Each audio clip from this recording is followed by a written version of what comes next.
ఏవైతే ఉన్నాయో అవయవాల్లో ఒక్కొక్క అవయవం మీద ఒక్కొక్క విత్తనాన్ని డిజైన్ చేశాడు. సాధారణ కాన్పు అవుతాకి ఇవ్వలేదు. అంటే ఒక పక్షి సాధారణంగా కాన్పు అవుతుంది, గుడ్డు పెడుతుంది, ఒక ఆవు పిల్లని పెడుతుంది.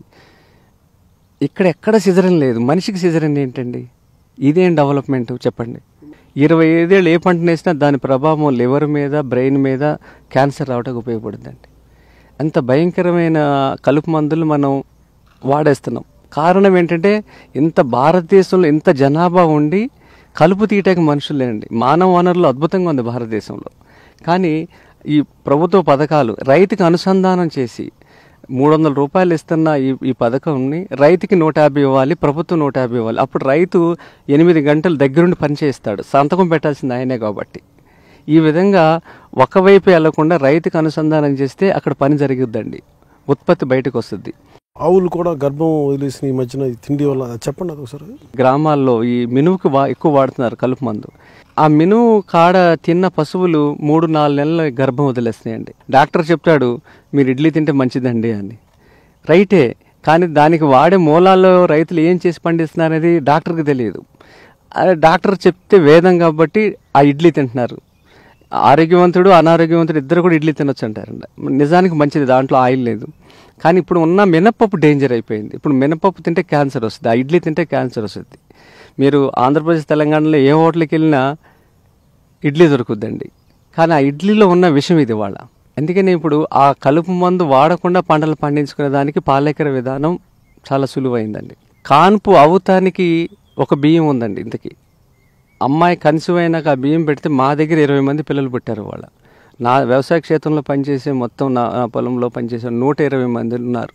వాళ్ళల్లో 6గురికి పిల్లలు లేరండి. 12 ఏళ్ళ నుంచి పిల్లలు లేరు. వాళ్ళకి ఆ బియ్యం పెడితే పిల్లలు పుట్టారు. ఇది ఈ సమాచారం నాకు ఎక్కడ దొరకాలి? ఒక అగ్రికల్చర్ యూనివర్సిటీలో సైంటిస్టులు చెప్పారు, ఒక ఆధ్యాత్మిక గురువు చెప్పాడు. పూర్వకాలంలో రైతులు ఎవరికి తెలియదు, ఎందుకంటే 60 ఏళ్ళు 70 ఏళ్ళు జరిగిపోయిన విధ్వంసం కదండి ఇది. ఈ క్రమంలో ఎక్కడైతే చదువు చొరబడలేదో అక్కడ బతికున్నాయండి ఈ విత్తనాలన్నీ. ఒరిస్సా, ఛత్తీస్గఢ్, తర్వాత బీహార్, నాగరికత తెల్లని చోట వాళ్ళు డెవలప్. ఒరిస్సా అంటే మనకి చాలా చిన్న చూపండి, కానీ భారతదేశంలో అన్ని రాష్ట్రాల కాటాలో పెడితే ఎంత బరువు ఉంటుందో ఒరిస్సా ఒకటి అంత బరువు ఉంటుందండి. అంత గొప్ప వైవిధ్యం అండి. ఏ చిన్న రైతు దగ్గరికి వెళ్ళినా ఒక 10 రకాల దేశీ విత్తనాలు ఉంటాయండి. ఒరిస్సాలో మనకి పూరి జగన్నాథ్ ఉన్నారు కదండి. పూరి జగన్నాథ్ దగ్గర 3 రకాల విత్తనాలతో భోజనాలు పెడతారండి. రేపు మళ్ళీ 3 రకాల విత్తనాలండి ప్రత్యేకం. మరి ఈ రోజు వండింది రేపు వండరు. 3 ఒకటి కాదండి. ఇలా సంవత్సరం వరిలోనేనండి. వరిలో 3 రకాలతో పెడతారు ఒకరోజు, మళ్ళీ రేపు ఇంకో 3. అలా సంవత్సరం వచ్చేసరికి 1000 రకాలు అవుతాయండి. ఎన్ని వరి 5,000 రకాలు. 5,000 రకాలు బతుకున్నాయి ఇంకా ఇప్పటికి భారతదేశంలో. మనకి ఆంధ్ర తెలంగాణ ఎన్ని బతుకున్నాయి? లేవండి. అదేనండి ఆవిడ అన్నది ఫస్ట్ మాట ఏమందంటే మీరుకి ఎక్కువ డబ్బులు కావాలి కానీ ఎక్కువ ఆరోగ్యం అక్కర్లేదుగా మీకు అందండి. మీకున్న హాస్పిటల్ మాకున్నాయో చూడండి వచ్చి మా ఒరిస్సాలో అందండి. ఇక గుప్పుడు విత్తనాలు ఇచ్చిందండి. ఆ విత్తనాలు తీసుకొచ్చి ఇక్కడ డెవలప్ చేసి వాళ్ళు పెట్టిన భిక్షేనండి ఇవన్నీ. మన దగ్గర అక్కుళ్ళు అని ఉండేదండి చిన్నప్పుడు. అక్కుళ్ళు, రాజనాల, కాకిరెక్కలు, కృష్ణ కాటుకలు ఇవి మన ఆంధ్రప్రదేశ్ అండి.